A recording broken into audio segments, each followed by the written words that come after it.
What if I told you that every time you open your favorite social media app, you're not just checking in, you're being watched, studied, and manipulated? Every platform you love, Instagram, TikTok, YouTube, Facebook, isn't just stealing your time.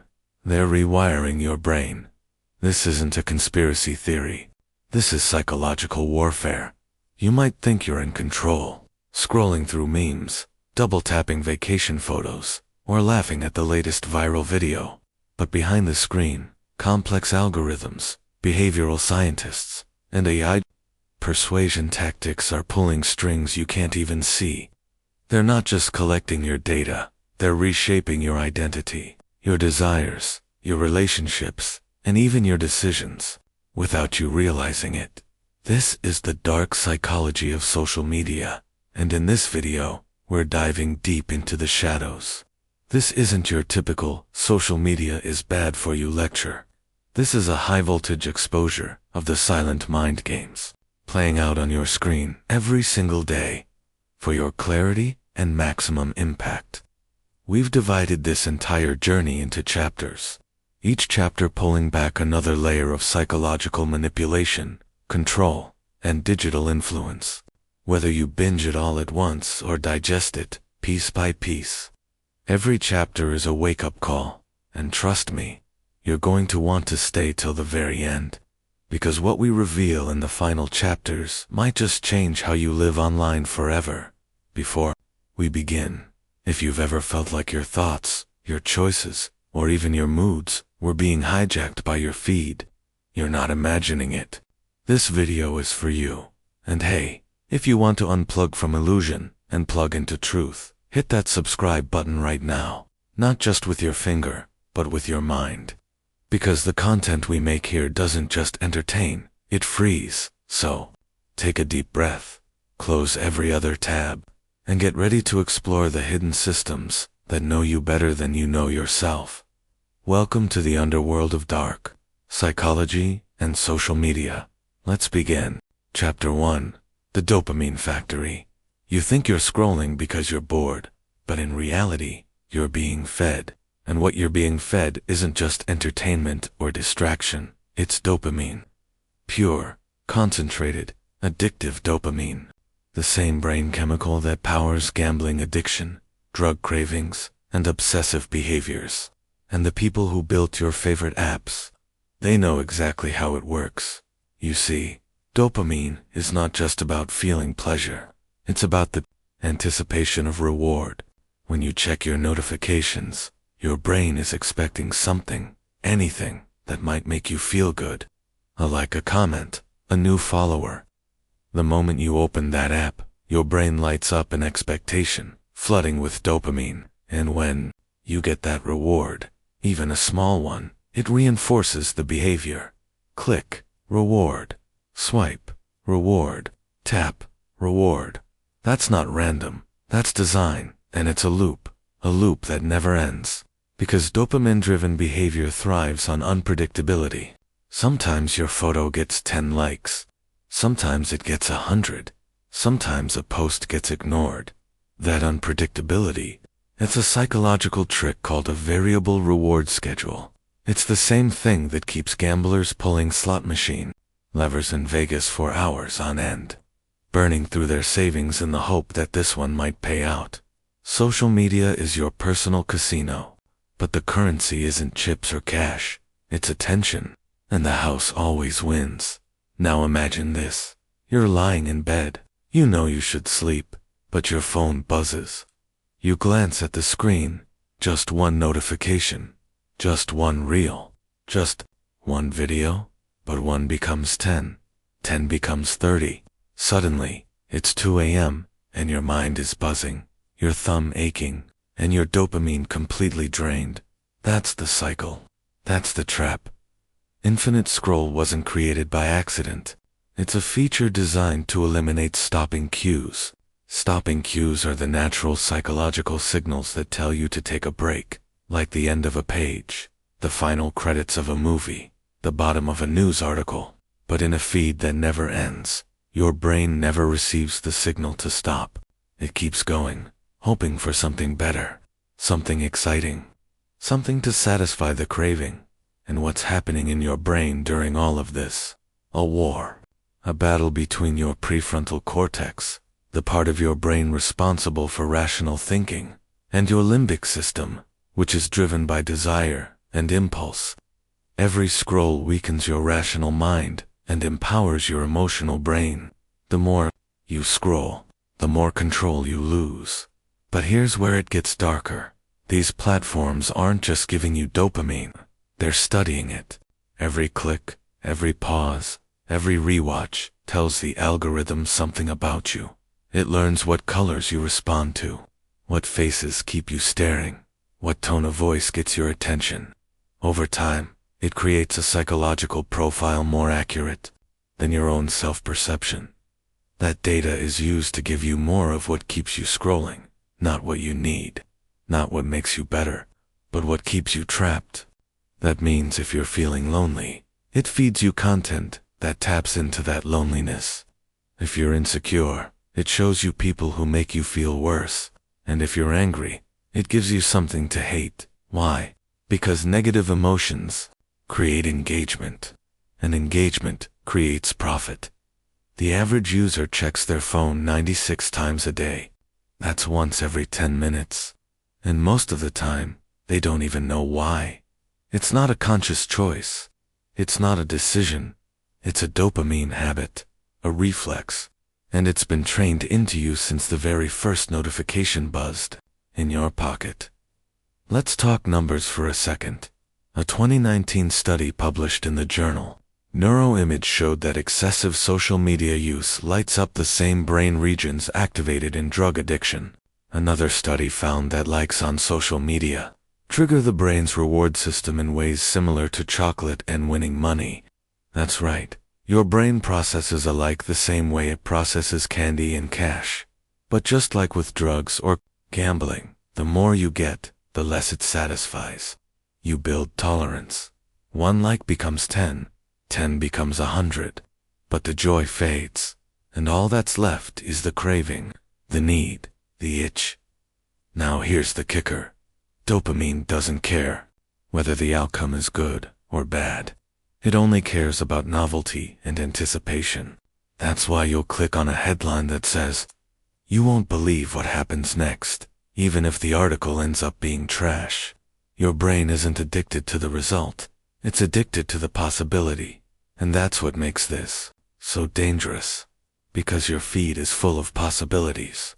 What if the next video is hilarious? What if the next reel is inspiring? What if the next comment is from someone important? So you keep scrolling, and your brain keeps anticipating, and the dopamine keeps flowing, until it doesn't, until it crashes, and when it crashes, you feel empty, numb, dissatisfied. And what do you do when you feel that way? You go back to the source. You pick up the phone, you scroll again, and the cycle repeats. Pleasure, craving, reward, regret, repeat. This loop is so powerful. Even the creators of these platforms fall into it. Former Facebook executives have admitted that they wouldn't let their own kids use the platform. Former Google designers have gone on record calling YouTube's recommendation algorithm a monster.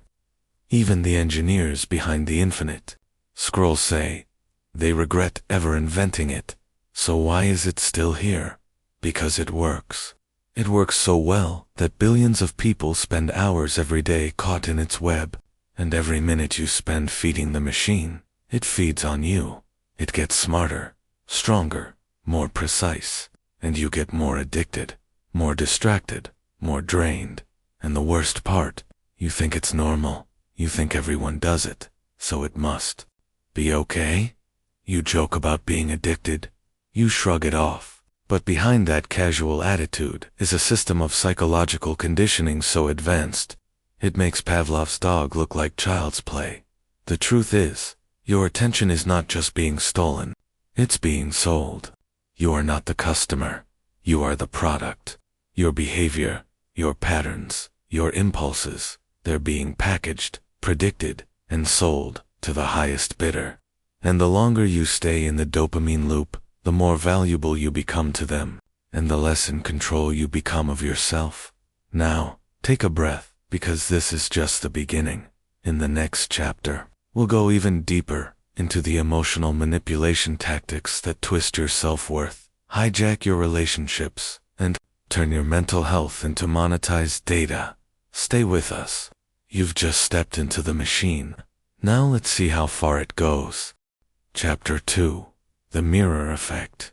You think you're using social media to connect with others, to keep up with trends, to express yourself, but in truth, you're staring into a distorted mirror, one designed to manipulate how you see yourself, how you feel about your life, and how you measure your worth.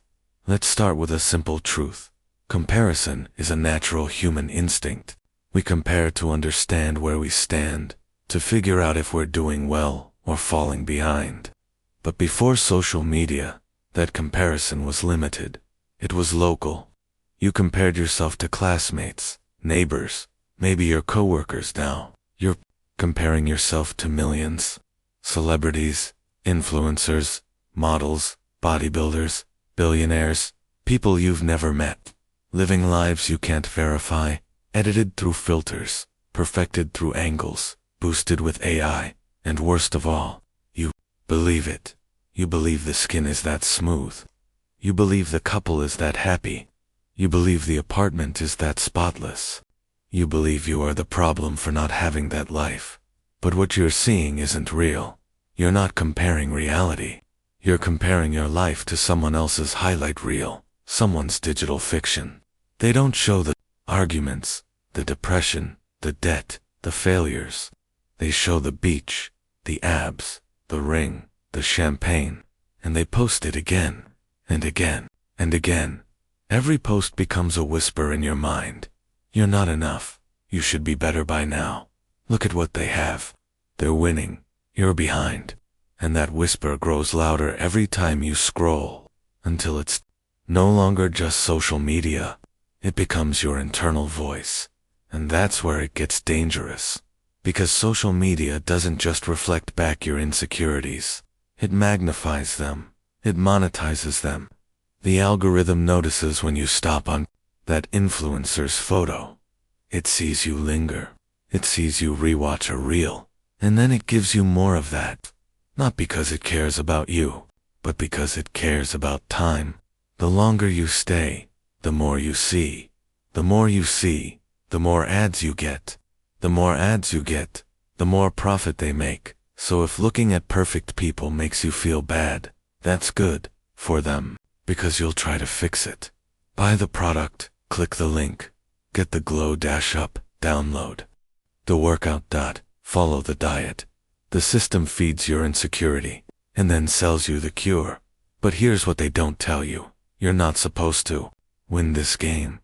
Because even when you improve, even when you feel good for a moment, they change the rules. The trends shift. The aesthetic evolves.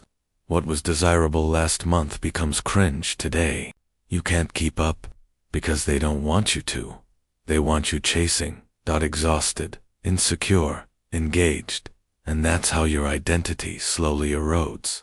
You start curating yourself, posting what gets likes, deleting what doesn't, smiling wider, showing more, editing harder. You begin shaping yourself not around who you are, but around what performs, and eventually you forget which version is real. This is the mirror effect, when you look into the social media world and see a warped reflection, a reflection that judges you, a reflection that demands you change, a reflection that only accepts the filtered, perfected, pleasing version of yourself. And if you don't fit, it punishes you with silence. With no likes, no views, no validation, so you learn to conform. You change your voice to sound like the trending audio. You pose like the influencers. You copy captions, recreate aesthetics, repeat opinions, not because you believe them, but because you're afraid of being invisible. Now let's talk about vanity metrics. Likes, comments, shares, followers. They seem harmless. But they're not just numbers. They're signals, status markers, and your brain treats them as social currency. When your post performs well, you feel accepted, wanted, relevant. When it flops, you feel rejected, embarrassed, forgotten. And even though you know it's just an algorithm, it still hurts, because social media isn't just a platform anymore. For many, it's become an identity. Your profile becomes your stage, your brand, your billboard, and you start measuring your worth by how others respond. The danger here isn't just emotional, it's neurological, because the more you tie your self-worth to likes and validation, the more your brain rewires itself around external approval. It weakens your internal compass. You start seeking pleasure, not from meaningful activities, but from performance-based interaction. And slowly, you lose yourself. But it doesn't stop there, because the mirror doesn't just reflect you, it reflects society. What you see over and over begins to shape what you think is normal, what's desirable, what's realistic, and that changes everything. Body image disorders have skyrocketed. Teen anxiety and depression are at all-time highs. Plastic surgery is marketed on TikTok. Eating disorders are masked as fitness trends and filters. Those little tools meant to enhance have become masks. Thin, digital masks that hide blemishes, reshape faces, widen eyes, smooth skin. They don't just change how you look online, they change how you feel offline. People report feeling less attractive in real life after seeing themselves with filters. Some avoid mirrors, others avoid people, because the digital version feels more them than their real face. Think about that. Your mind begins to prefer the illusion, and when the illusion becomes the ideal, reality becomes painful. Let's not ignore the FOMO trap either. Fear of missing out isn't just a buzzword. It's a psychological phenomenon with real consequences. When your feed is filled with parties, vacations, dinners, dates, you feel left out. Even if you're perfectly content before scrolling, 5 minutes on social media can make you feel like your life is smaller, slower, less. It creates the illusion that everyone is living a better life than you. And your brain doesn't challenge the illusion. It believes it. That's how social media creates emotional whiplash. You go from entertained to insecure, from inspired to jealous, from laughing to lonely, all in the span of a single scroll. And the algorithm doesn't care. It's not evil, it's not kind, it's indifferent, it's math. It feeds what you engage with. If you watch toxic content, you get more. If you engage with sadness, it floods you with more. If you spiral, it accelerates the descent. It reflects you back to yourself. Only darker, only louder, only monetize. So what's the solution? Is it deleting everything? Maybe, maybe not. But awareness is a start, because the mirror only has power when you forget it's warped. Once you see the distortion, you can begin to disconnect your self-worth from a screen. You can rebuild your identity from within, not from metrics.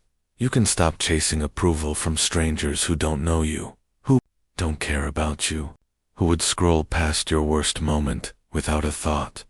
You can take the power back, but first, you have to put down the mirror. Because if you don't, if you keep living in the reflection, you'll never see your real self again. And that's the ultimate cost. Not just your time, not just your focus, but your identity. Chapter 3. Hijacked Emotions. You don't just scroll with your eyes, you scroll with your heart. And social media knows that, because behind every like, every comment, every share, there's emotion. And those emotions, they're not accidental. They're engineered. Social media isn't built on content, it's built on feelings.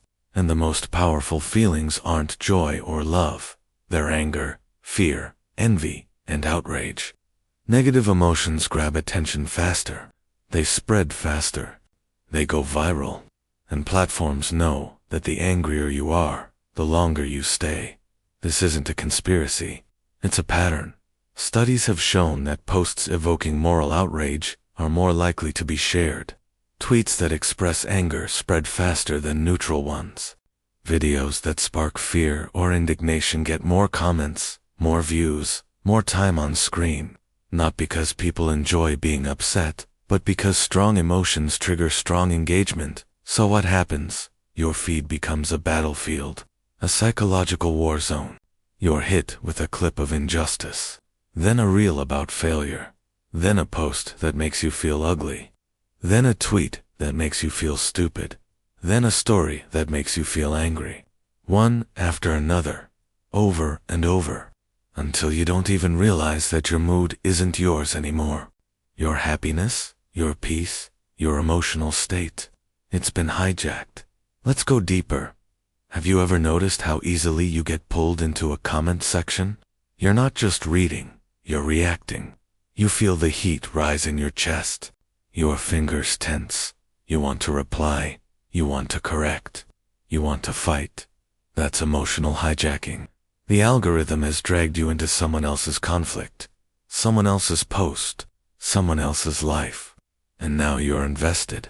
You've spent 10, 20, 30 minutes fighting a ghost, arguing in circles, over something that doesn't even matter to your real life, but to your brain. It feels real, because emotions blur the line between online and offline. Your body doesn't distinguish between digital anger and real anger. Your stress response fires. Your cortisol spikes. Your anxiety builds. And all of it, from pixels. Now imagine doing that every day, waking up and the first thing you see is chaos, ending your day with arguments, carrying digital stress into your relationships, into your sleep, into your health. Social media turns your emotional bandwidth into fuel. The more volatile you are, the more content you consume. The more polarized you become, the more predictable your behavior. That's why controversy thrives. Outrage sells. Division is rewarded, because the more emotionally charged you are, the easier you are to control. And this isn't limited to politics or culture wars. It's personal. Ever been triggered by someone else's success? A friend's engagement? A coworker's promotion? A stranger's wealth? You don't wish them harm, but suddenly, you feel inadequate, anxious, behind. That's envy. Now watch how quickly your feed serves you more luxury, more highlight reels, more success stories. Not because you asked, but because you reacted. Your emotion told the algorithm what hurts, and it gave you more of it. That's how emotional hijacking becomes a cycle. Trigger, react, engage, repeat, and over time, you don't even notice. You just feel exhausted, burned out, numb, and yet, you keep scrolling, hoping for something to feel better, but the highs get shorter, the lows get deeper, and your emotional baseline shifts toward chaos. Let's not forget about dopamine pairing. This is where platforms mix emotional triggers with sensory pleasure, bright colors, catchy sounds, satisfying visuals. It creates confusion. You see something upsetting, but it's wrapped in upbeat music. You hear a tragic story, but it's told with humor. Your brain doesn't know how to react, so it stops reacting normally. This is emotional when you consume so much pain, so much shock, so much horror, that it stops affecting you. You scroll past real trauma like it's entertainment, and one day, you realize you feel nothing. You've become emotionally numb, and here's where it gets even darker. Because the more numb you feel, the more extreme the content has to be to break through. The algorithm escalates. It feeds you more graphic, more violent, more outrageous posts, until the line between real and performative disappears. And still, you scroll. So what does this do to your relationships? Everything. You become more irritable, more reactive, less patient, less present. You carry digital anger into conversations. You snap faster. You listen less. Because your brain is wired for conflict, for speed, for outrage, not for empathy or nuance. You start treating people like profiles. You judge quickly, cancel easily, disconnect effortlessly. Because in the online world, People are reduced to posts, to opinions, to aesthetics, and empathy dies in a feed, but it doesn't have to, because once you realize that your emotions are being manipulated, not just by content, but by design, you can start to take them back. You can pause. You can breathe. You can question why you're feeling what you're feeling. Is it real? Is it helpful? Is it even yours? You can unfollow the triggers, mute the chaos, limit your exposure, protect your peace, because your emotions are not just data points. They are sacred, and they don't belong to an algorithm. They belong to you. In the next chapter, we'll explore how your relationships, friends, family, even romantic partners, are being shaped, strained, and sometimes destroyed by digital interaction, because social media doesn't just hijack your emotions, it rewires your ability to love. Chapter 4. The Death of Real Connection. You're surrounded by people, followers, friends, connections, and yet, you feel lonely. Why?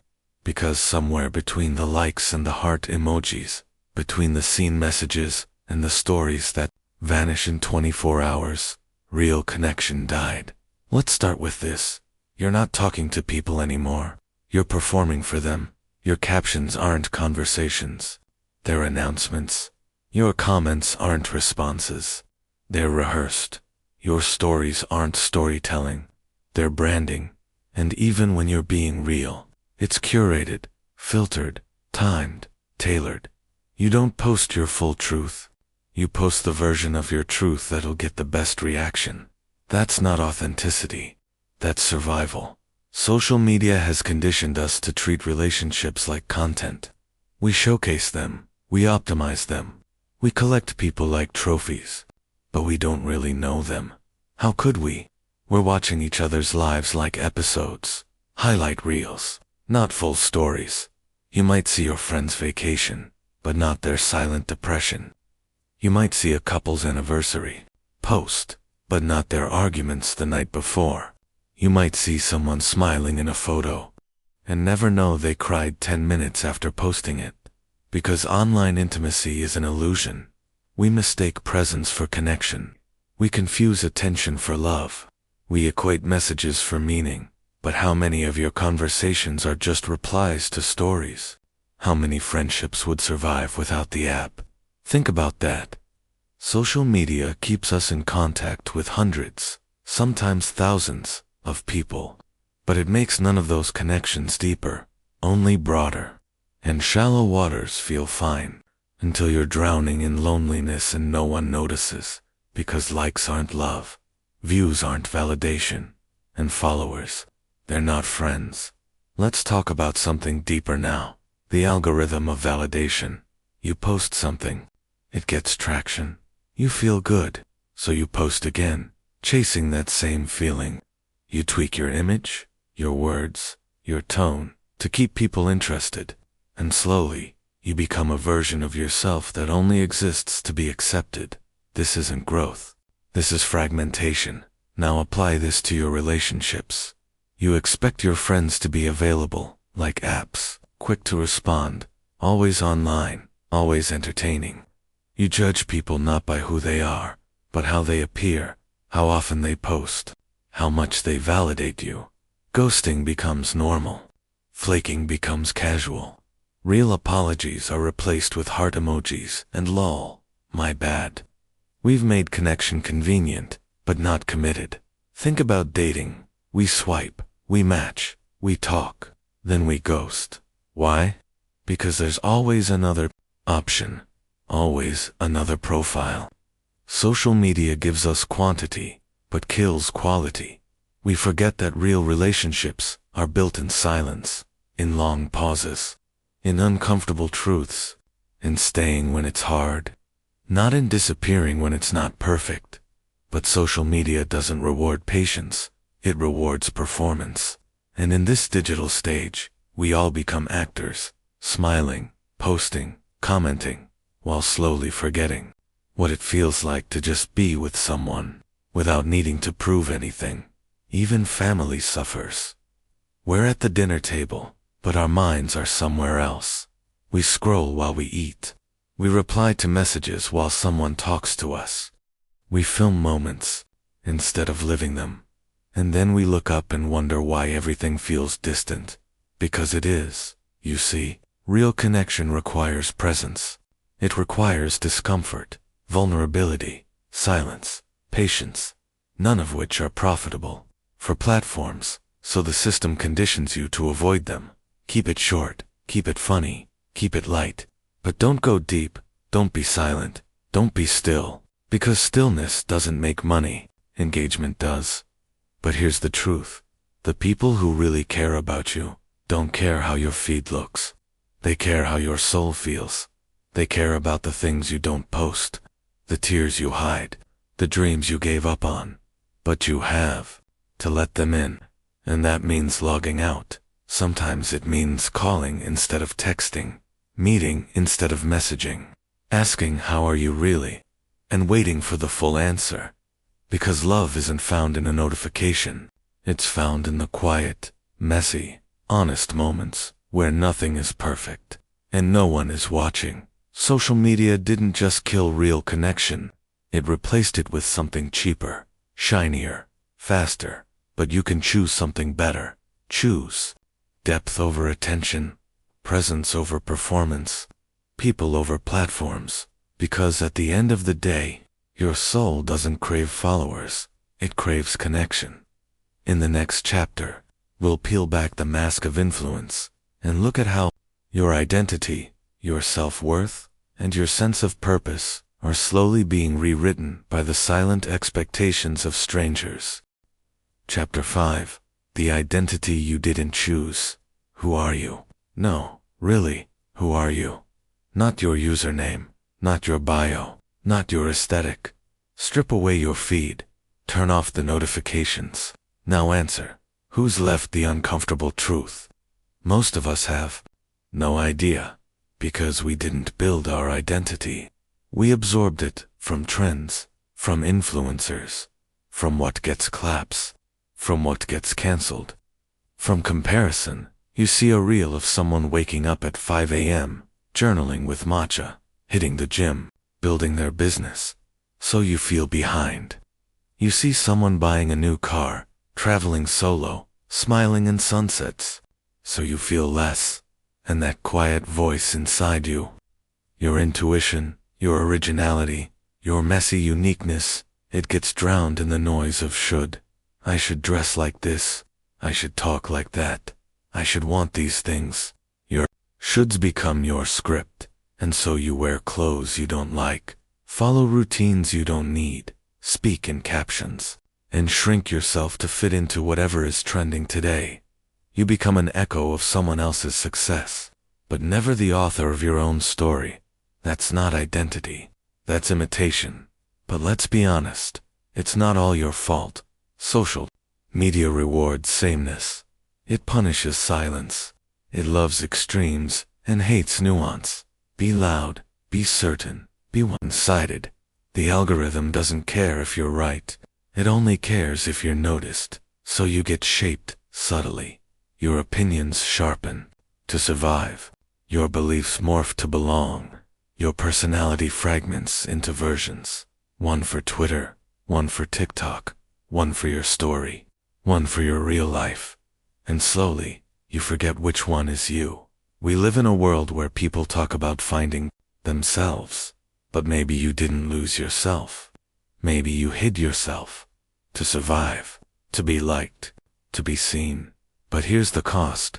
When you build your identity on validation, it's always unstable. You're only as confident as your last compliment, only as secure as your last post's performance.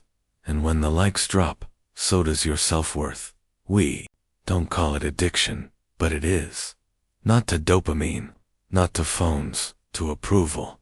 We want to be accepted so badly, we'll trade authenticity for applause. Even if it means living a life that doesn't feel like ours. So we hustle for aesthetics. We chase the main character energy. We brand ourselves like products, polished, positioned, perfect. But what if you're not supposed to be a product? What if your power is in your rough edges, not your polish? What if your weirdness isn't a flaw, but a fingerprint? What if your silence speaks louder than any viral trend? The world doesn't need more clones.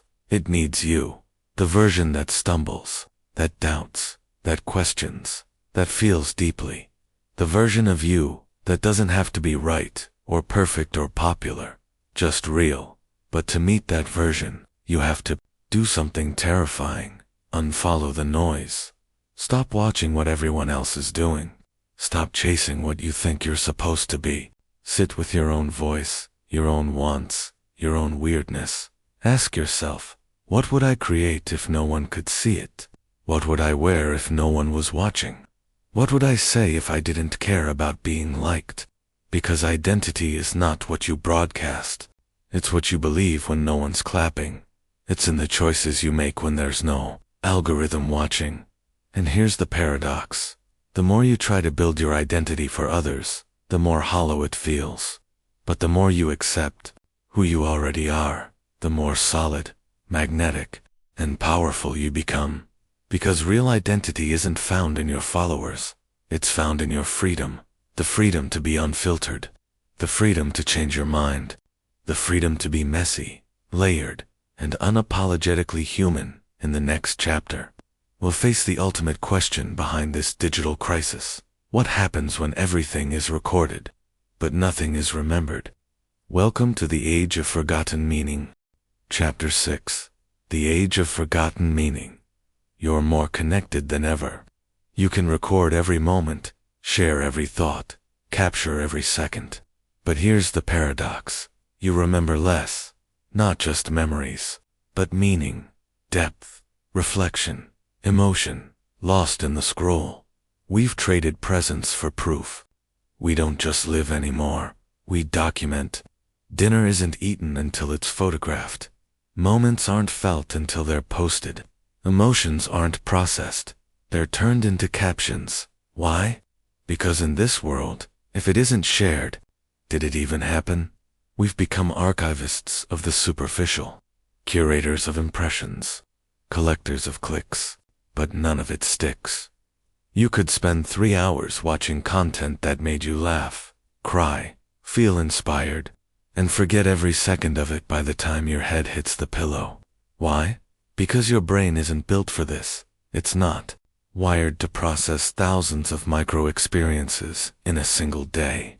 Not designed to juggle so many faces, voices, trends, dramas, tragedies, opinions. Not meant to bounce from a war zone reel to a skincare routine, to a meme, to a stranger crying at their wedding. Emotion without context, information without reflection, connection without intimacy. It leaves you overstimulated, but undernourished, exhausted, but unsatisfied, full of noise but empty of meaning. You consume so much, yet remember so little, because none of it had space to sink in. Real memory needs silence, reflection, time, and those are the very things the algorithm steals from you. When was the last time you sat with a feeling without turning it into content? When was the last time you read something so slowly it changed you? When was the last time you felt awe, not from a drone shot, but from real life? We're losing our attention, yes, but more than that, we're losing our capacity for meaning. Because when everything is instant, nothing feels important. When everything is performed, nothing feels personal. Social media creates a constant now, a present moment that never pauses, never settles, but meaning is born in the gaps, in the afterthoughts, in the quiet hours where ideas ferment and grow. And if you never stop consuming, you never start creating meaning. Let's look deeper. A photo from 10 years ago pops up. You stare at your younger face. The caption is cheerful. The comments are sweet. But something feels hollow. Because you don't remember what you felt in that moment. You remember what you posted. We are living lives we don't inhabit. We're performing emotions we don't process. We're capturing moments we don't experience. And the more we do it, the more we become ghosts in our own stories. Think about that. A generation with thousands of pictures, and no clear sense of who they were in any of them. We know what we looked like, but not what we lived. This is the cost of chasing documentation over meaning. It's not that technology is evil. It's not that sharing is wrong. But without boundaries, without awareness, without reflection, you become a memoryless machine, living in moments that evaporate before they can shape you. So here's the challenge. What if you didn't post it? What if you just lived it? What if the best parts of your life were too sacred, too real, too intimate, to be shared with strangers? What if you started choosing depth over display? What if your most powerful memories were the ones no one else ever saw? That's the path back to meaning, not through more content, not through more applause, but through presence. In the next chapter, we'll explore the silent addiction we rarely admit, the craving to be seen, even if it means being fake, because in the quest for visibility, we've forgotten how to be whole. Chapter 7, the craving to be seen. Every human wants to be seen, not watched, not followed. Seen for who they are. Not just what they post, but in the digital world, being truly seen has been replaced by performance. You perform joy. You perform pain. You perform personality. Because somewhere along the way, you learned authenticity doesn't always win the algorithm, but performance does. So you exaggerate. You rehearse. You curate. Not out of vanity, but out of survival. Because invisibility feels like death online, and every scroll reminds you that silence equals irrelevance. You post the selfie you weren't proud of, just to stay in the game. You share your raw moments, carefully edited, lit just right, and call it vulnerability. But deep down, you know you're putting on a mask. Not because you want to deceive anyone, but because the real you never felt like it was enough. Problem isn't just that you're faking it, it's that you're doing it for validation. You want someone, anyone, to notice, to care, to tell you that you matter. But the more you chase that approval, the more hollow it becomes, because the internet doesn't give love. It gives attention, and those aren't the same thing. Attention is a spotlight, temporary, selective, conditional. Love is a mirror, steady, unfiltered, honest. Online, you're conditioned to believe that value comes from visibility, that if enough people like you, you'll finally like yourself. But it's a lie, because no amount of likes will fill the hole left by self-abandonment. And here's the danger. Over time, your identity gets outsourced to your audience. You wait for their response to decide how to feel about yourself. If a post flops, you feel like a flop. If it goes viral, you feel important. But that importance fades the second the algorithm moves on. So what do? You try again, post again, perform again, and you become addicted, not to fame, but to recognition. Recognition that doesn't require intimacy. Approval that doesn't demand vulnerability. You're seen, but only as a version of yourself designed to be consumed. And yet, you keep doing it. Because the fear of being unseen feels worse than being misunderstood. This creates an inner war, a deep, exhausting tension between who you are and who you pretend to be, between your need for validation and your need for truth, between your online image and your internal chaos, and it's tearing people apart. Mental health professionals are seeing the damage. More and more patients show up in therapy, unsure of who they are. Not because they're confused, but because they've spent so long performing that they've forgotten how to be real. They know how to smile for the camera, but they don't know how to cry in front of a friend. They know how to write a viral caption, but they don't know how to say, "I'm hurting," without an emoji. And in this world, that kind of honesty feels dangerous. Because what if it's ignored? What if it doesn't perform? What if people stop looking?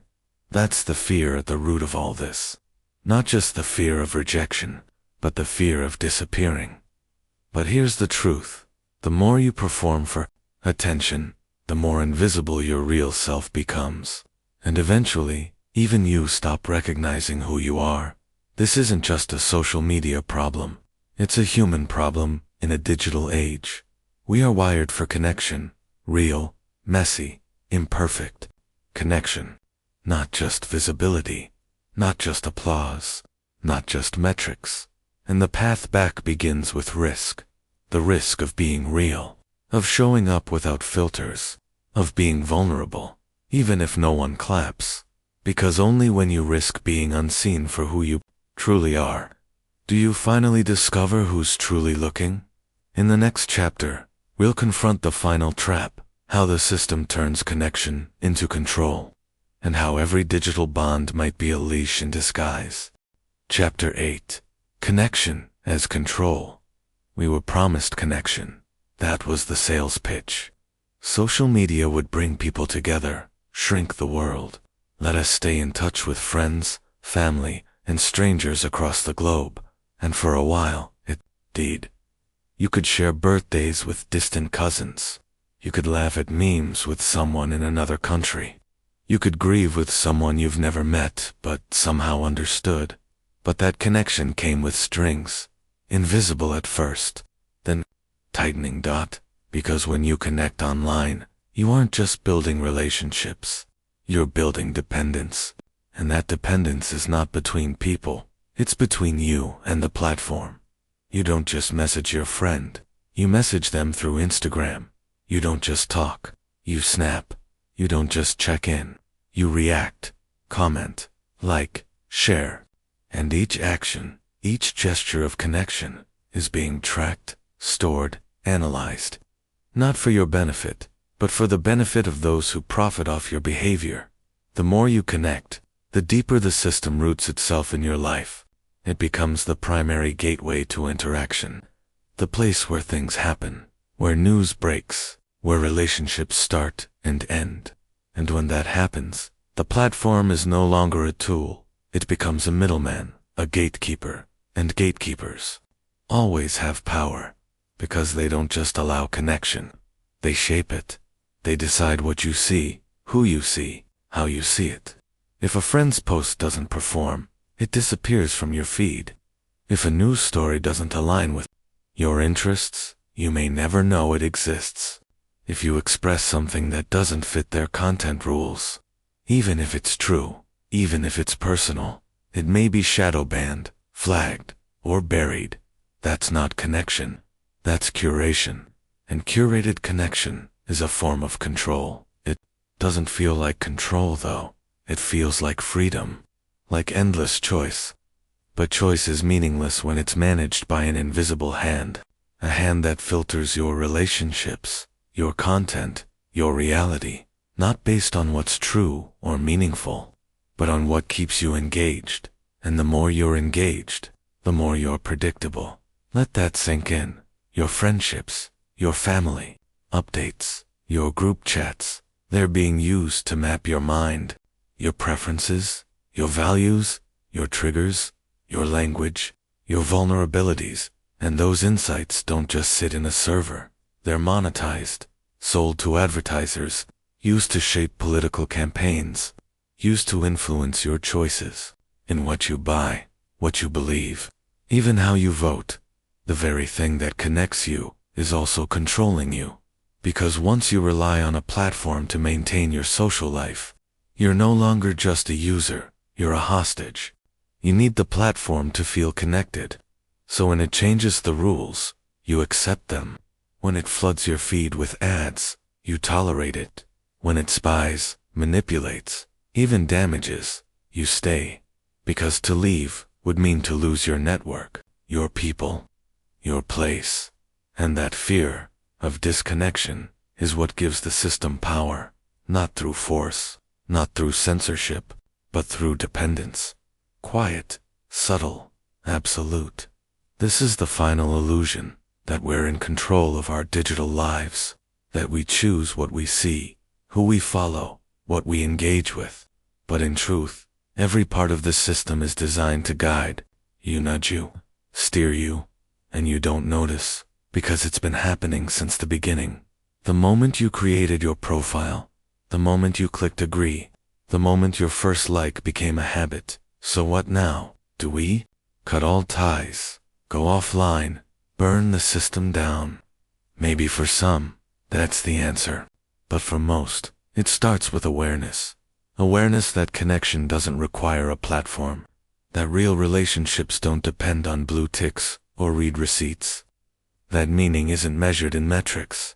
We take back control, not by disappearing, but by disrupting the pattern, by choosing intention over impulse, silence over scrolling, presence over performance, by reaching out to people in real life, by making phone calls instead of just likes, by remembering that friendship is not content, that love is not an algorithm, that connection, real connection, can never be owned by a corporation. They built the machine to connect us, but we can unplug the wires they use to control us, and once we do, something strange happens. We remember what it means to be human, and in the silence that follows, we finally hear each other again. Chapter 9. The Loneliness Industry. Loneliness wasn't always a product. It used to be a feeling, a heavy, aching kind of silence. The kind you felt when you missed someone, or sat alone with your thoughts too long. It came in waves, painful, but natural. But then something changed. Loneliness became profitable in a hyper-connected world, where everyone's online, always available, always on. Loneliness should have disappeared, but it didn't. It grew, and companies noticed, because the lonelier you are, the more likely you are to seek validation, seek distraction, seek something, anything, to fill the emptiness. Apps, feeds, subscriptions, swipes, they don't just serve you content. They serve companionship in the form of attention, likes, comments, matches, reactions, digital tokens of presence, tiny hits of you're not alone, but it's not real. It's a simulation of intimacy, a performance of connection. The screen glows, but the room stays dark. Your post gets 100 hearts, but no one truly sees you. You match with someone new, but the conversation is hollow, repeating like a script written by everyone and no one. And the worst part, you return to it again and again, not because it satisfies, but because it promises to. This is the loneliness industry, an ecosystem built not to cure loneliness, but to sustain it. Because a truly connected person, someone with deep friendships, real community, inner stillness, doesn't need to scroll, doesn't need to prove, doesn't need to consume endlessly just to feel seen. But a lonely person, they're vulnerable to ads, to influence, to manipulation. They're a perfect customer, and so loneliness becomes engineered, not with malice, not by some evil genius pressing a red button, but by metrics, by optimization, by design. Feeds designed to keep you scrolling, not fulfilled. Notifications designed to interrupt your quiet, not enhance your peace. Filters designed to distort your self-image until you crave approval to feel worthy again. And over time, the line blurs. Are you lonely because you're disconnected from others? Or because you've been trained to fear your own aloneness? Here's a truth no algorithm will ever tell you. Loneliness is not your enemy. It's your signal. A message from within that says, something real is missing. It's not asking for more likes. It's asking for more truth. Not more messages, but more meaning. Not more followers, but more presence. You cannot fix loneliness with noise, only with depth. Only with the courage to sit in that silence and listen to what it's really telling you. We were never meant to live through screens, to love through profiles, to discover ourselves in reflections filtered by code. We were made for eye contact, for shared meals, for the long, messy, quiet spaces of human relationship. So if you feel lonely, good, it means you're still human. It means something in you refuses to be fooled. It means the system hasn't numbed you completely. Don't numb it. Don't run from it. Let it guide you back to what matters. Because healing begins the moment you stop trying to escape the loneliness and start trying to understand it. Chapter 10. The Manufactured Outrage. You're scrolling peacefully, watching a cute dog video, a travel vlog, maybe someone's breakfast photo. It's all harmless until suddenly a headline bursts onto your screen in all caps, bold and blaring. A video clip follows, out of context and spliced perfectly to provoke a reaction.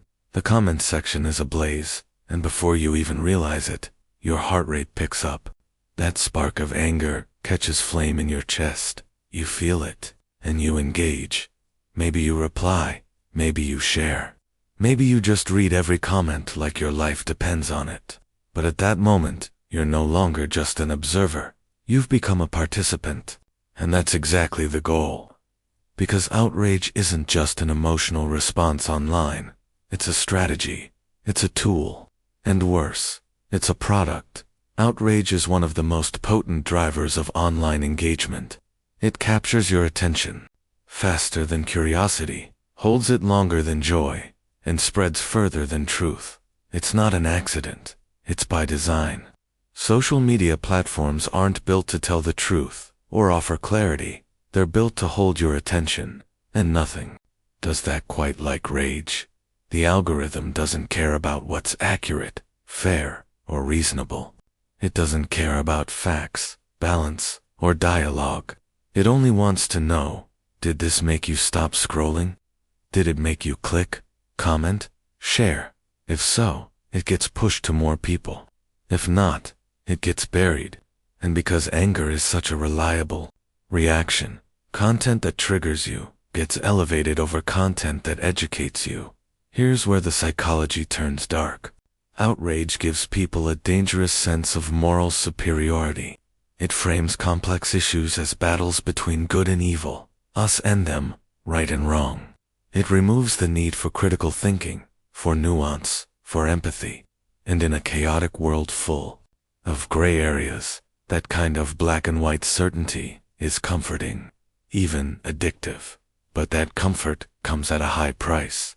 The more outrage you consume, the more it shapes you. Your brain begins to crave it. You seek out things that irritate you just to feel something. You become addicted to being angry, not about anything in particular, but about everything in general. This is when the algorithm really tightens its grip. Once it understands what makes you mad, it feeds you more of it. More content to trigger you. More controversy to rile you up. More enemies to hate, whether they're real or manufactured. And suddenly, your feed isn't reflecting reality. It's reflecting the most extreme version of reality, curated specifically to keep you engaged. Even your social identity becomes a target. When you're constantly shown exaggerated versions of the other side, you're more likely to retreat into your tribe. You stop listening.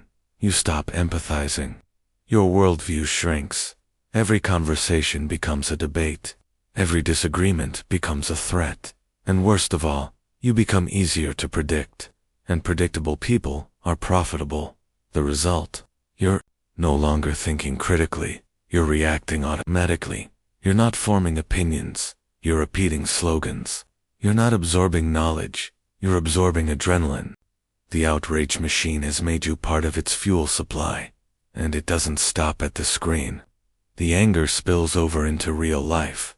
You find yourself more irritable, more dismissive, more anxious. You start seeing enemies where there are none. You argue more, listen less, and lose patience with people who don't think like you. You become hardened, cynical, and emotionally exhausted, because that's what the system is built to do. Replace your empathy with hostility, your curiosity with certainty, and your attention span with a trigger finger. So what can you do? Start by noticing the trigger. That jolt of anger you feel when something shows up in your feed. Pause before you respond. Ask yourself, who benefits from me being angry right now? If the answer isn't you, then you're being used. Used to boost views. Used to keep someone else's business model alive. Used as a pawn in a game you didn't even agree to play. This doesn't mean you stop caring. It doesn't mean you ignore injustice or stay silent.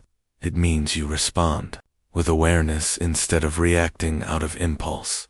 Because real power is not in how fast you get angry. It's in how wisely you respond. Outrage is cheap. Thinking is expensive.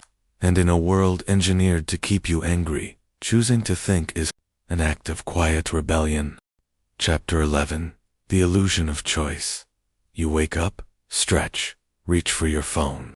Notifications blink like little sparks, news updates, trending reels, suggestions for what to watch, read, but you didn't ask for any of them, but they're here, waiting. You think you're about to make choices, but in reality, choices have already been made for you. That's the trap. Believing we're in control. In this hyper-connected world, we feel like we're navigating endless options, a million voices, infinite content, a buffet of beliefs, opinions, aesthetics, and identities. It seems empowering. But under the surface, something more sinister is happening. Our sense of freedom is being subtly hijacked, not by force, but by persuasion. The system doesn't remove your options. It overwhelms you with them. And then, with algorithms and predictive behavior tools, it gently steers you toward what it wants you to choose. Not what serves you, but what serves it. When you open a platform, you're not exploring a universe. You're entering a maze built just for you, one that responds to your clicks, likes, pauses, and reactions. It seems personal, tailored, and it is, but not to your growth, to your predictability. Think about it. The shows you watch, the influencers you follow, the ads you see, how many of those are things you actively sought out? How many are things that were pushed to you until you gave in, clicked once, and the system said, perfect. Let's give them more of that. It's subtle at first. You follow one fitness page, and soon your feed floods with wellness. Like one political post, and now every scroll feels like a war zone. You hover on one luxury ad, and now every app whispers about lifestyle upgrades. You think you're exploring freely, but the walls are closing in, and here's where the danger sharpens. The illusion of choice makes us less likely to question our paths. If we feel like we chose this show, this outfit, this belief, then we cling to it harder. We defend it, identify with it, even when it was never truly ours to begin with. We forget we were guided, nudged by unseen hands, into a digital funnel. The system thrives on this illusion, because choice creates emotional investment. It makes you feel responsible. And when you feel responsible, you stick around longer. You scroll more, engage more, buy more.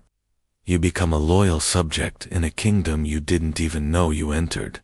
The scariest part, the more data they gather, the better they get at shaping your path. They don't just track what you like, they track what you're about to like. They predict desires before you feel them, and once that happens, your future stops being yours. It becomes a pre-written script, performed one click at a time. Real freedom doesn't mean endless options. It means knowing why you're choosing something. It means pausing long enough to ask, is this what I truly want? Not what's trending, not what's viral, not what's algorithm approved, but you, your mind, your values, your life. To reclaim that, you have to step back, disconnect often, question relentlessly, observe your patterns like an outsider. Who are you becoming through your consumption? Are you growing, or just being fed? Are you choosing, or just reacting? Because the scariest illusion isn't that your choices are limited. It's that you never noticed they were chosen for you. And when you finally start to see the strings, you'll understand the most powerful kind of freedom isn't found online. It's found in the spaces where you think for yourself, quietly, intentionally, away from the noise that's been choreographed to feel like music. That's where your mind begins to unchain itself. That's where choice becomes real again. Chapter 12. Echo Chambers and Thought Prisons. At first, it feels like belonging. You scroll through your feed, see opinions that match your own, jokes you understand, outrage you agree with. You feel seen, validated, heard, but what you don't realize is that you're not just in a community, you're in a chamber, an echo chamber. and it's not built by accident. The algorithm doesn't reward nuance or critical thinking. It rewards engagement, and nothing engages more consistently than outrage, affirmation, and identity. So it feeds you content that confirms what you already believe. It filters out the complexity, the uncomfortable truths, the opposing views. What's left is a purified stream of sameness. Your thoughts, your politics, your fears, reflected back at you until you believe they're universal. And when everything you see agrees with you, something shifts. You stop questioning, you stop listening, you stop evolving. Disagreement begins to feel like a threat. Opposition becomes an enemy. You no longer just hold beliefs, you become them. This is where the psychological trap deepens. Because when our ideas become tied to our identity, any challenge to them feels like an attack on us. So we defend harder. We argue more aggressively. We isolate ourselves from nuance and call it truth. The chamber becomes a prison. Social media doesn't just amplify your voice, it isolates it within feedback loops. If you're conservative, your feed pushes you further right. If you're progressive, it nudges you further left. Each scroll reinforces your worldview, making the other side seem more absurd, more evil, more dangerous. The middle disappears. Compromise becomes weakness. Understanding becomes betrayal. And the deeper you go, the harder it is to climb out. Because the chamber isn't just digital, it becomes internal. You begin censoring yourself before the algorithm does. You avoid certain thoughts, certain content, certain questions, not because they're wrong, but because they don't fit the narrative you've come to depend on. This self-censorship is subtle but powerful. It kills curiosity. It replaces exploration with allegiance. It convinces you that being right is more important than being open. And once your mind is locked in, you're no longer thinking, you're echoing. But here's the truth. Real thinking is uncomfortable. It requires holding conflicting ideas. It demands humility. It forces you to sit with the unknown, the imperfect, the complicated. And in a digital world designed for speed and simplicity, that kind of thinking is rare. To escape the echo chamber, you must become intentional. Seek out voices that challenge you, not just those that comfort you. Read opinions you disagree with. Question your own side, not to abandon your beliefs, but to understand them better. To strengthen them with reflection instead of reaction. Because the world is not black and white. It's messy, complex, full of contradiction. And your mind, your real, powerful, human mind, was built for that messy. It wasn't made to parrot opinions. It was made to shape them. You don't owe allegiance to algorithms. You owe truth to yourself. So ask yourself, when was the last time you changed your mind?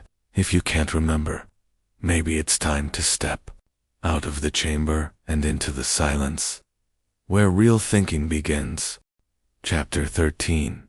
Manufactured outrage. Have you noticed how often you're angry online? Outraged, frustrated, emotionally charged, sometimes over things you didn't even care about a few minutes ago. One headline, one tweet, one comment thread, and suddenly, your blood pressure spikes, your chest tightens, and your fingers start tapping a response that feels like a battle cry. That's not random. It's a business model. Social media platforms thrive on one thing more than anything else: engagement. And out of all the human emotions, anger is among the most engaging. It travels faster than joy. It draws more comments than sadness. And it keeps you online longer than curiosity. It's sticky. And that makes it profitable. So, without you even realizing it, your feeds are engineered to provoke you. Not because the platforms are inherently evil, but because anger equals time, and time equals ad revenue. If a headline enrages you, you'll click. If a comment offends you, you'll reply. If a video frustrates you, you'll share it with a caption like "This is insane." That's activity. That's momentum. That's monetization. The problem is, it's making you a worse thinker. Outrage short-circuits your rational mind. It bypasses your analytical reasoning and throws you into fight or flight mode. Your brain is no longer curious, it's reactive. You're not reading for information, you're reading to confirm. You're not listening to understand, you're preparing your rebuttal. And in that moment, you become easy to manipulate. Ever wonder why so much online discourse feels shallow, toxic, or hysterical? Because complex, balanced viewpoints rarely go viral. What spreads instead are extremes, hot takes, moral panic, black and white narratives. Nuance gets drowned in noise. And slowly, the emotional volume of the internet cranks up. Everything becomes life or death, right or wrong, us versus them, and it wears you down. The constant emotional activation, click after click, scroll after scroll, doesn't just exhaust your mind, it affects your body. Elevated cortisol levels, rising anxiety, digital fatigue. You feel tense, drained, even though you haven't moved from your chair. The outrage becomes a habit. You wake up checking for new controversies. You seek them out, and the platforms oblige, feeding you a steady diet of reasons to stay upset. But here's the terrifying part. Most of the things that outrage you online are crafted to outrage you. Carefully worded headlines, out-of-context clips, tweets designed to trigger specific communities. Sometimes it's clickbait. Sometimes it's deliberate disinformation. But in all cases, the goal is the same. Make you feel, make you react, make you share. The more emotional you are, the more you spread the message. The more you spread it, the more others see it. And the more people see it, the more divided we become. And this isn't just about the obvious trolls or political bots. This includes content from people you trust, influencers, activists, journalists, even well-meaning friends, because outrage is viral. And in a system that rewards virality, even good intentions can get weaponized. We've built a digital world where emotions are monetized, where division is a currency, and where being perpetually upset feels normal. But it's not normal. It's engineered. So what can you do? Pause before you post. Breathe before you share. Ask yourself, who benefits from me being angry about this? Is it really worth my mental energy? Am I reacting to a truth or a carefully crafted piece of bait? Because outrage is a tool, and when you're not aware of it, you become the tool. The scariest part isn't that they can make you angry. It's that they can make you angry on command, and you'll think it was your idea. That's not awareness. That's programming. Don't let your emotions be remote controlled. Reclaim your agency. Reclaim your calm. Reclaim your mind. Chapter 14. The Illusion of Choice. You scroll through your favorite streaming platform, hundreds of shows, dozens of genres, personalized recommendations. It feels like freedom, doesn't it? Like control. Like you're in charge of what you watch, what you listen to, what you consume. But behind that screen, beneath that illusion, is something darker.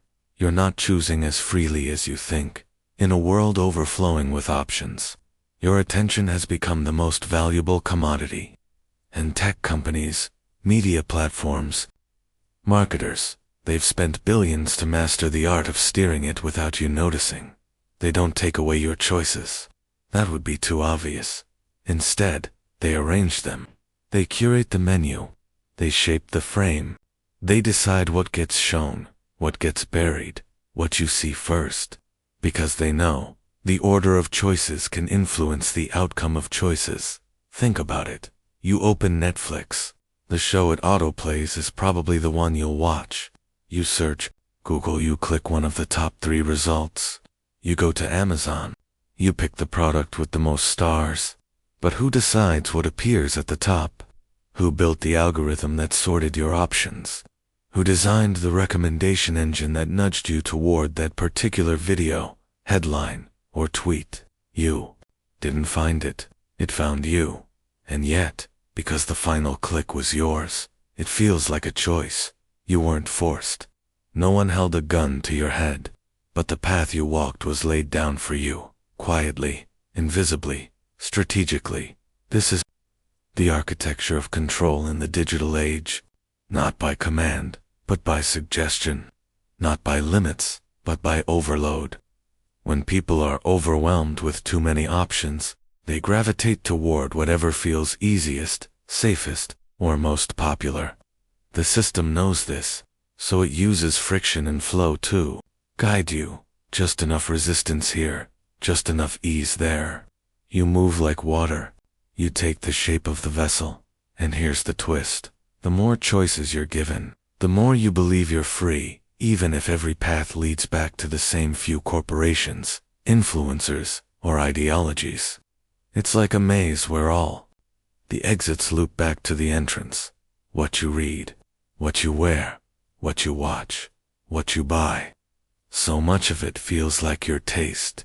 But what if your taste has been slowly, carefully cultivated, not by you, but by the systems you spend your time in?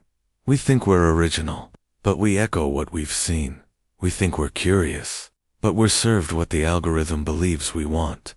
We think we're deciding, but the deck has been stacked before we even entered the game. And it's not just digital. Walk into a grocery store. Products at eye level pay for that position. Songs on the radio are placed by people who know exactly how many plays it takes before a tune becomes catchy.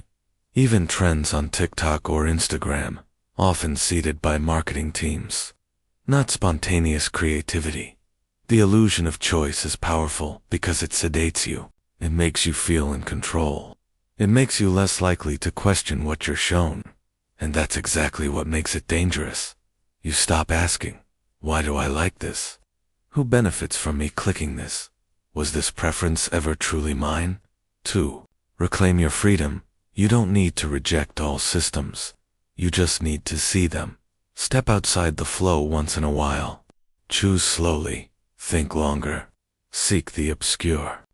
Let your curiosity drift beyond the recommended dot, because real choice is messy. It's not always convenient. It's not always popular. But it's yours. And in a world designed to shape your preferences before you even know you have them, true choice is a quiet rebellion. Chapter 15. The Age of Manufactured Outrage. It starts with a scroll, just a simple flick of the thumb, a video auto-playing without sound, a headline written in all caps, a comment section already ablaze. You stop. Your heart rate rises, just a little. Maybe you feel insulted. Maybe you feel vindicated. But either way, you engage.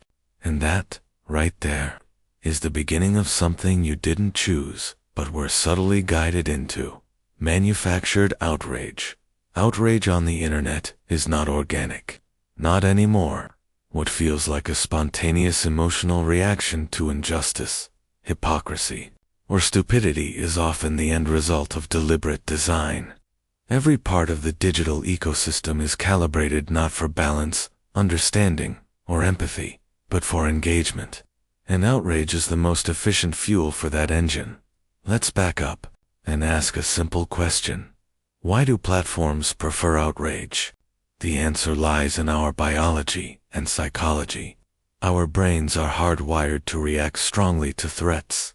It's a survival mechanism. Thousands of years ago, spotting danger and responding to it quickly meant the difference between life and death. Anger, disgust, fear. These emotions had a purpose. Fast forward to the digital age, and those same emotions are still at work, but now they're being exploited. When you see a headline designed to infuriate, your brain treats it like a threat. It primes you to respond, to fight, to defend. You click, you comment, you share. And in that moment, the algorithm registers your outrage as interest. That's the key insight. Engagement is the metric that matters. Platforms like Facebook, Twitter, TikTok, and YouTube do not care if your reaction is positive or negative. They care if you interact. Because interaction means time spent on the platform, and time equals profit. Outrage is sticky. It lingers in your mind longer than joy. It drives more comments than admiration. It spreads faster than gratitude. A 2017 study, published in Nature Human Behavior, found that moral-emotional language, words, expressing outrage, significantly increased the virality of political tweets. The more outrage, the more shares. The more shares, the more reach. And the more reach, the more influence. Now, combine that with machine learning. Algorithms don't just passively reflect your behavior, they actively shape it. If the system detects that you lingered on a controversial post, it will show you more like it. If it sees you arguing in the comments, it boosts similar content. Not to help you grow, not to educate you, but to keep you locked in. And here's where it gets really dangerous. The outrage is often artificial. Platforms feed you only the most extreme takes. Not because they're the most popular, but because they're the most engaging. The reasonable, balanced, nuanced posts, they get buried. The angry, exaggerated, emotionally charged ones, they rise to the top. This creates a false sense of reality. You start to believe that the world is more hateful, more divided, more insane than it actually is. And you respond accordingly, with more outrage. It's a feedback loop, a spiral where your view of the world becomes darker, angrier, more paranoid. And that's the plan. This isn't a conspiracy. It's a business model. Outrage is profitable. Every second you spend arguing online, the platform gathers data. It tracks your emotions. It analyzes your language. It builds a psychological profile. And then it sells that data to advertisers. Your anger becomes an asset. Your emotional instability, a resource. This is what we mean by manufactured outrage. You didn't wake up furious. The platform made you feel that way.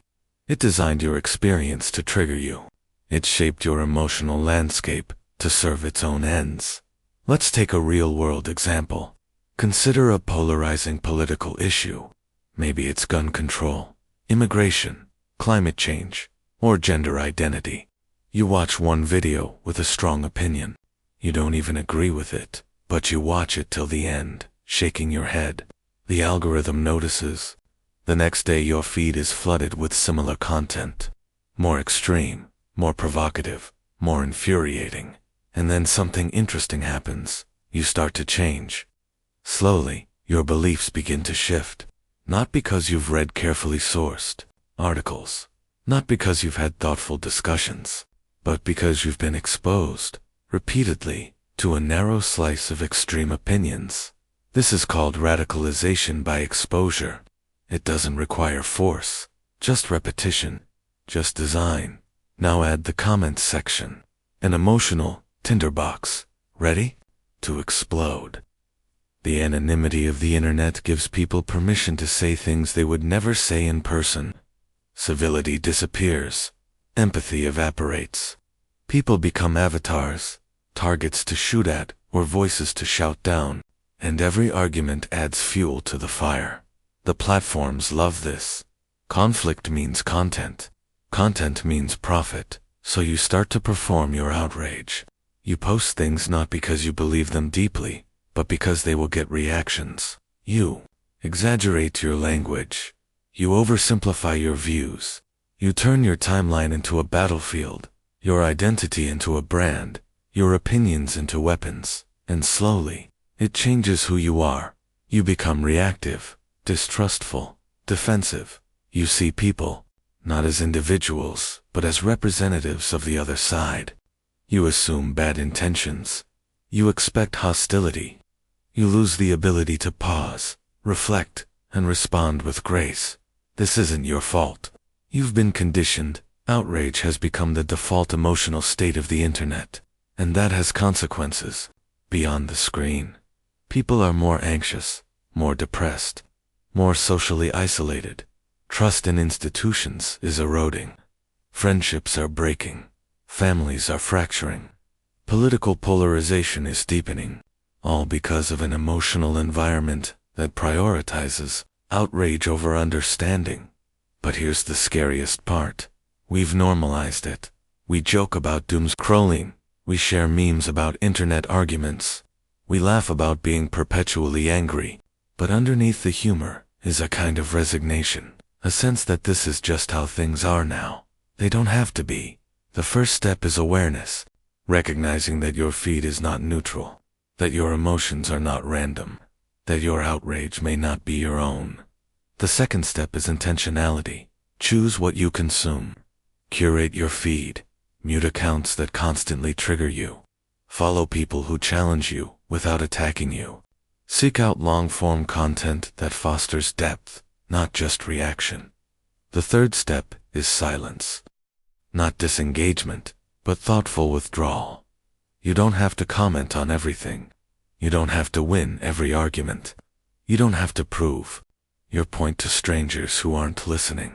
Sometimes, the most radical act is to step back, to not react, to reclaim your attention, your focus, your emotional energy, because the platforms want you angry. It's easier to sell to an angry person, easier to manipulate them, easier to keep them scrolling. But you're not a puppet, you're not a product, you're a person, and people deserve better than algorithms that feed on their rage. This is not a call to apathy. Injustice is real. Corruption is real. There are things worth being angry about. But anger must be a tool, not a trap. A spark, not a fuel source. So the next time you feel your blood boil from a post, ask yourself, who benefits from this? Who profits from my pain? Who gains from my outrage? And then ask a deeper question. What kind of world do I want to help create? A world of division and suspicion, or a world of dialogue and depth? The age of manufactured outrage doesn't end with a new platform. It ends when we stop performing our pain for profit, when we choose intention over impulse, when we stop feeding the machine with our anger, and start reclaiming our minds. Take a breath. You don't have to carry every battle. You don't have to hold on to every offense. You don't have to burn just because the world tells you to be. On fire? You can be calm. You can be clear. You can be human again. And that's where real power begins. Chapter 16. The Illusion of Connection. We live in a time where connection is instant. With just a tap, we can reach out to friends, family, celebrities, strangers across the globe. A message travels faster than thought. A video call collapses. Distance, and a heart-shaped icon becomes shorthand for affection. But beneath all this digital closeness hides a painful irony. Many of us have never felt more alone.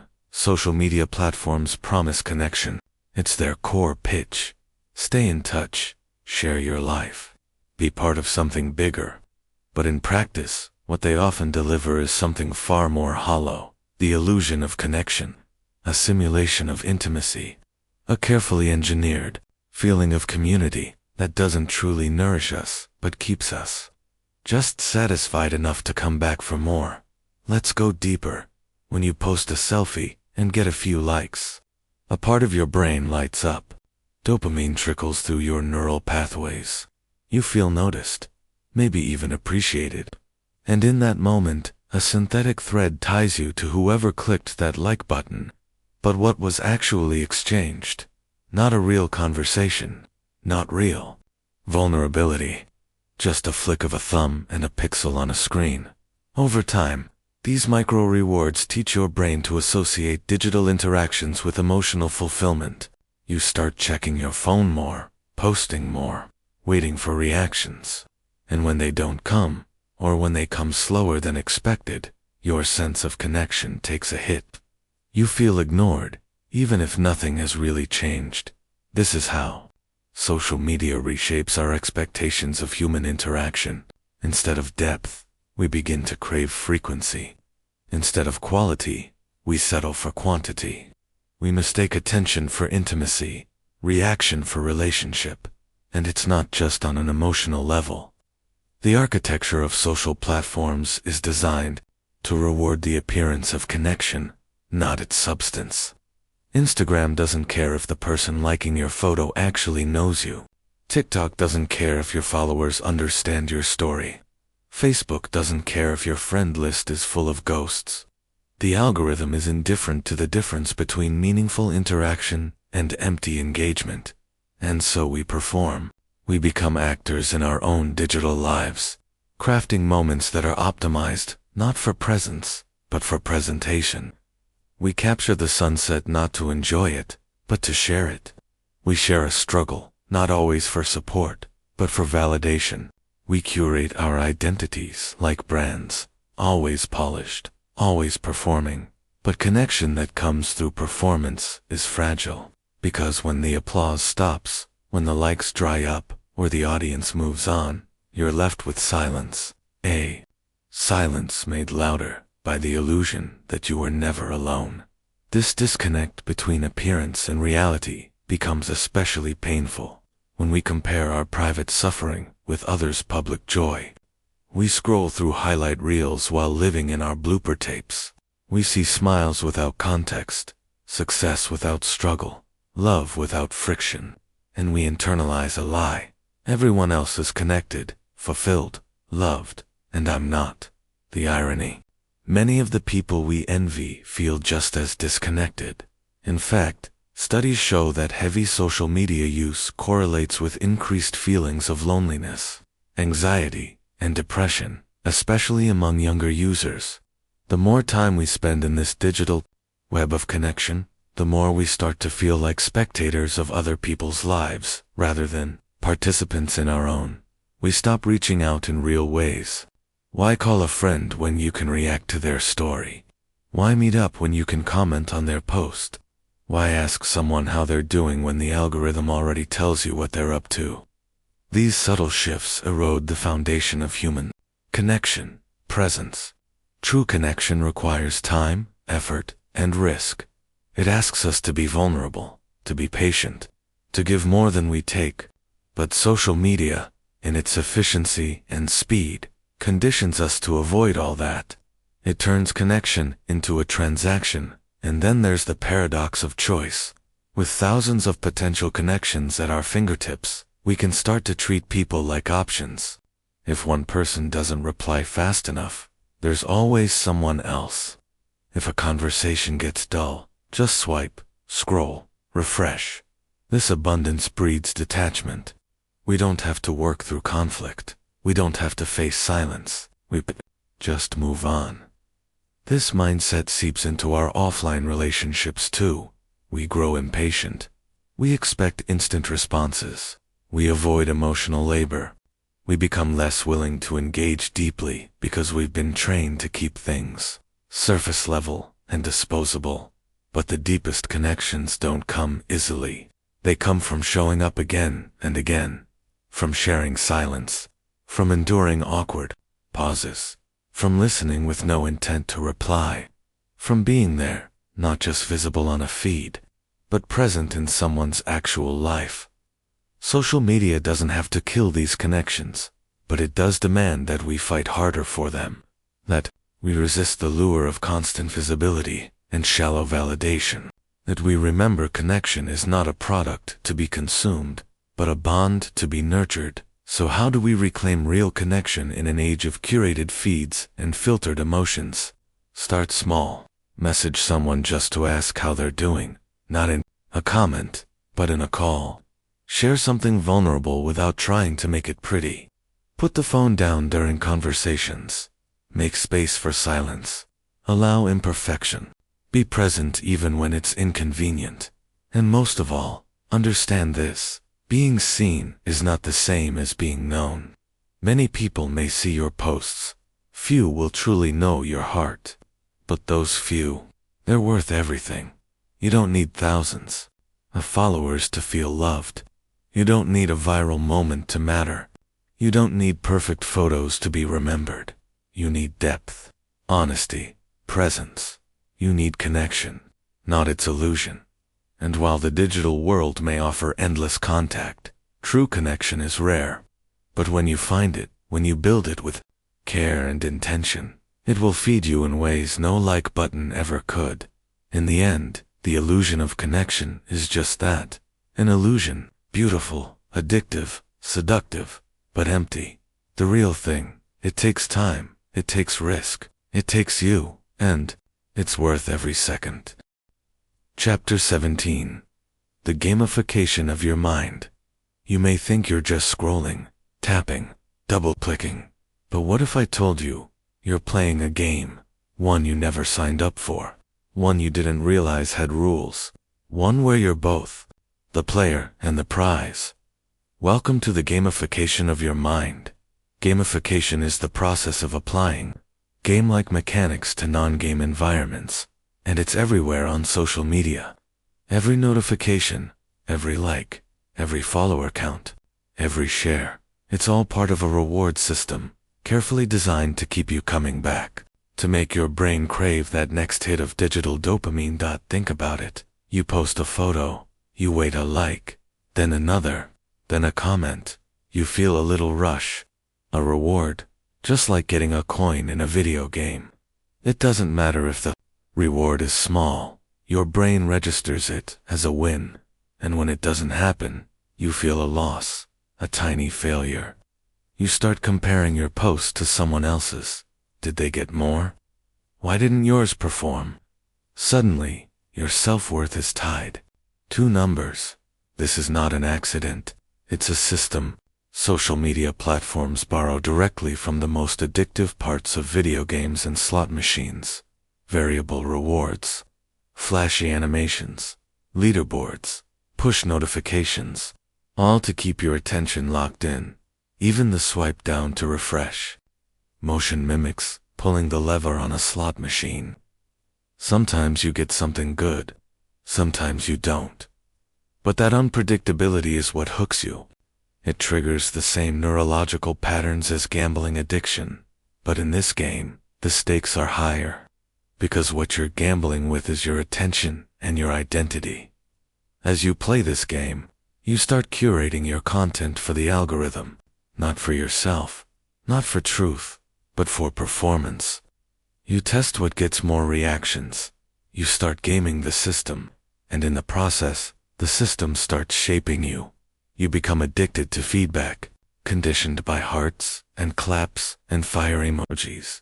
You begin to feel anxious if no one responds, insecure if your follower count drops, empty if the attention fades. And here's the twist.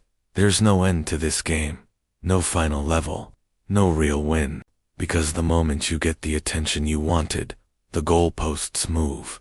You want more likes, more views, more followers. The numbers never stop growing, and neither does your need for validation. Worse, the platforms constantly change the rules, adjusting algorithms, tweaking what gets seen, hiding likes, then showing them again. You're chasing rewards in a rigged casino, and the house always wins. But perhaps the darkest part of this gamification is how it hijacks your identity. You start identifying with your stats. You think, I am my engagement rate. I'm valuable because people watch me.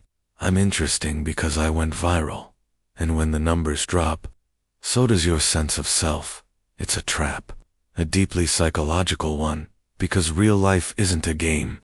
Human worth isn't a score. Your value doesn't live in a view count, and your identity should never be decided by an algorithm. Yet, the gamified world doesn't want you to remember that. It wants you to stay inside the loop. Keep playing, keep chasing, keep performing. But you can step out. You can begin to untangle your brain from these invisible wires. You can post without obsessing, scroll without comparing, share without expecting a reward. You can remind yourself that you are not a player in their game. You are a human being, and real life. That's where the real rewards are. Chapter 18. The Echo Chamber Effect. You wake up. You check your phone. News, memes, opinions, all catered just for you. The algorithm knows what you liked yesterday, what you argued about last week, what made you pause just a second longer today. It feeds you what it thinks you want to see. But over time, that personalized stream of content doesn't just reflect you, it reshapes you. What starts as convenience becomes confinement. You're no longer exploring the world. You're looping inside a digital echo chamber. The term echo chamber sounds innocent enough, like an acoustics experiment, but its psychological impact is far from harmless. An echo chamber is a closed system where your beliefs are constantly reinforced and never challenged. You say something, the system reflects it back. You believe something, and every post, video, and thread seems to confirm it. Dissenting views, silenced, hidden, deprioritized by the very platform that claims to connect the world. You begin to forget that other perspectives even exist. Social media was sold to us as a way to expand horizons, but in practice, it shrinks them. Algorithms don't serve you truth. They serve you comfort, predictability, agreement. They serve you the digital version of a warm blanket, safe, familiar, and completely void of challenge. At first it feels good, but gradually it builds a kind of intellectual prison, padded with your own opinions and surrounded by a wall of agreeable noise. You see this most clearly in the realm of politics. Someone starts leaning slightly left or slightly right. The algorithm picks up the scent and nudges them further. It offers more extreme takes, more emotionally charged headlines, more tribal language, and soon, that person doesn't just lean anymore, they stand planted in a corner, surrounded by others who think the exact same way. Now, anyone outside that corner, they're not just different, they're dangerous, immoral, inhuman. That's the terrifying power of the echo chamber. It doesn't just silence dissent, it dehumanizes it. When we stop hearing other voices, we stop believing they're valid. And that's where empathy dies. Not with a bang, not in one explosive moment, but slowly, quietly, through daily reinforcement that your side is right and the other is wrong, stupid, or evil.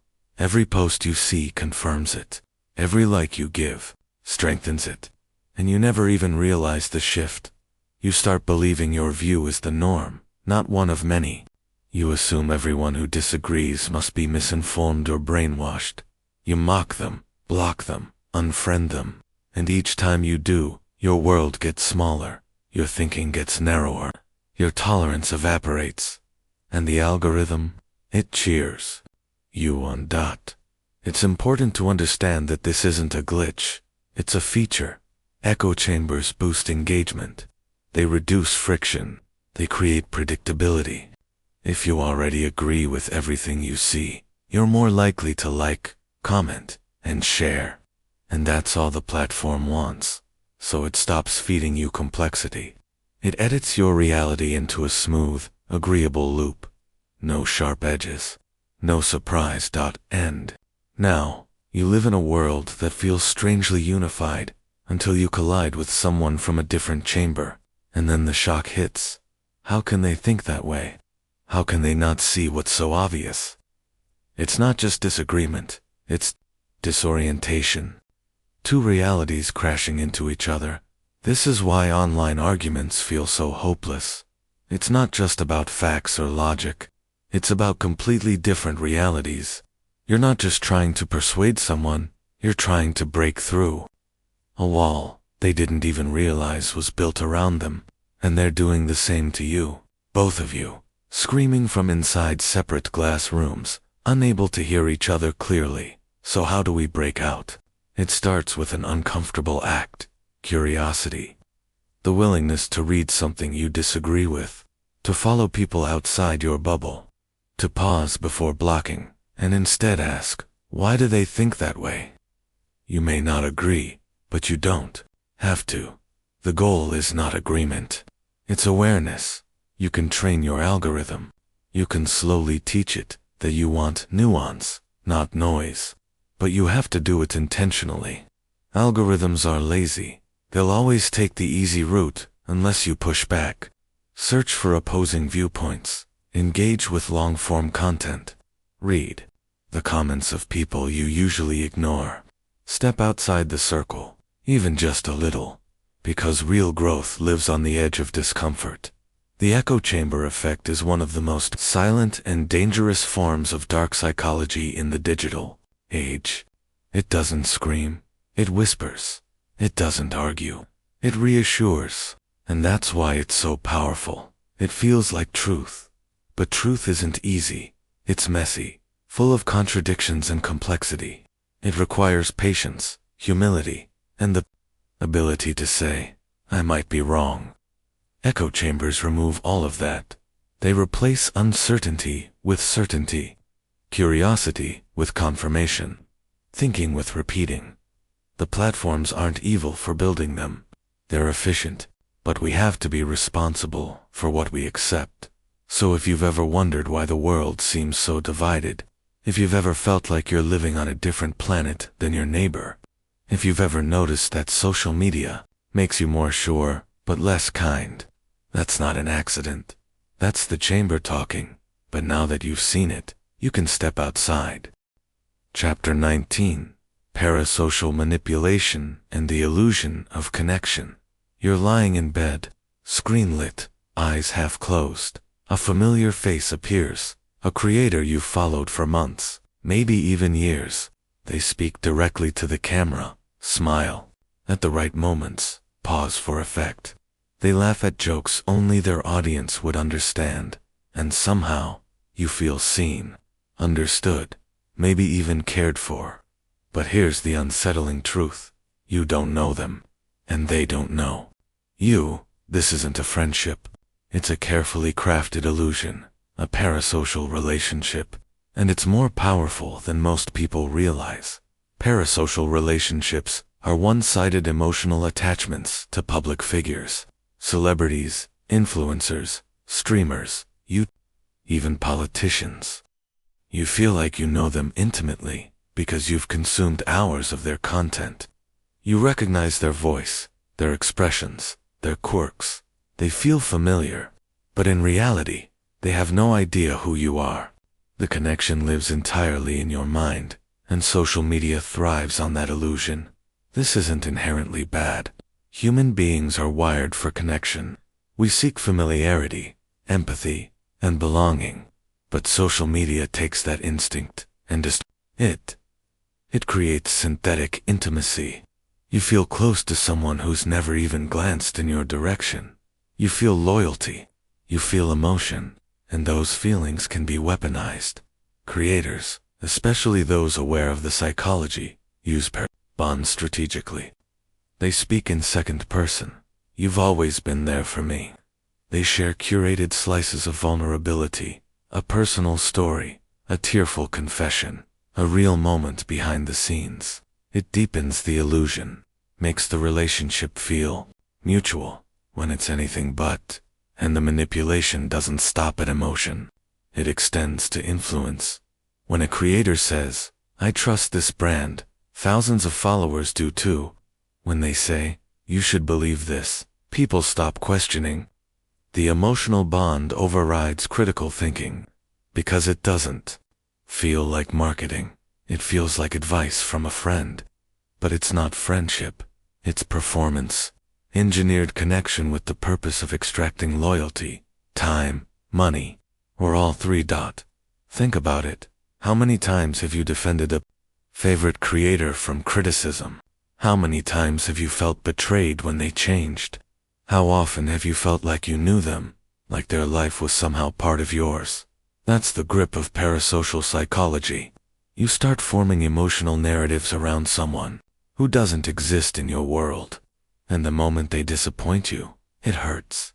But what's even darker is how platforms encourage this dynamic. Live streams with donation buttons, personalized replies to select fans, behind the scenes, memberships. These features blur the boundary between creator and viewer. They simulate reciprocity, even when none exists. And it's not just creators doing it. Brands, politicians, and even AI chatbots are stepping into that space. They're learning how to act like they know you, even when it's all code and scripting. The danger intensifies when loneliness is involved. Millions of people are isolated, socially, emotionally, psychologically. Parasocial relationships fill that void. They offer a sense of belonging without the mess of real human interaction. No risk, no rejection. Just the warm comfort of someone on a screen making you feel seen. And that's exactly what dark psychology exploits. There are cases where individuals have become obsessed, stalked creators, sent threatening messages when a perceived bond was broken. All because the illusion of connection grew too real, too personal, too unbalanced. But even outside these extremes, parasocial manipulation quietly erodes your autonomy.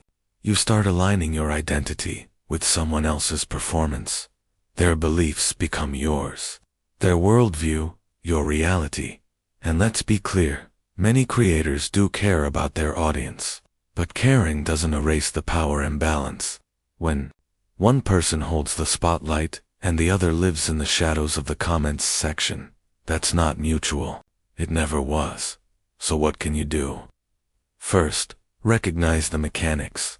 When someone speaks directly to you online, ask yourself, is this person talking to me or to a demographic profile? When they share a secret, ask, is this vulnerability or strategy? When they ask for loyalty, for belief, for money, ask, what am I actually getting in return? Second, balance your digital connections with real ones. Text a friend, call a sibling, meet someone for coffee. Parasocial relationships feel safe, but they're hollow without real-world support. You need people who can see your pain, your joy, your complexity, not just curated avatars performing behind a lens. And third, protect your identity. Don't lose yourself in someone else's story. Enjoy content, learn from people, be inspired, but don't mistake digital intimacy for truth. Don't let your emotional reality be shaped by someone who doesn't even know your name. Because in the age of parasocial manipulation, the most radical act you can commit is to know yourself. To stand firmly in your own mind, even while surrounded by voices designed to pull you in. You can watch, you can enjoy, but never forget. What feels personal online is often just persuasive by design, and in the end, real connection isn't streamed, it's lived. Final chapter. Escape the loop. Reclaim your mind. It began with a scroll, an innocent flick, a moment of curiosity, and before you knew it, you were inside the maze, crafted not by your own desires, but by machines designed to learn you, feed you, and control you. What you've seen throughout this journey isn't science fiction. It's not a warning about the future. It's the world you already live in.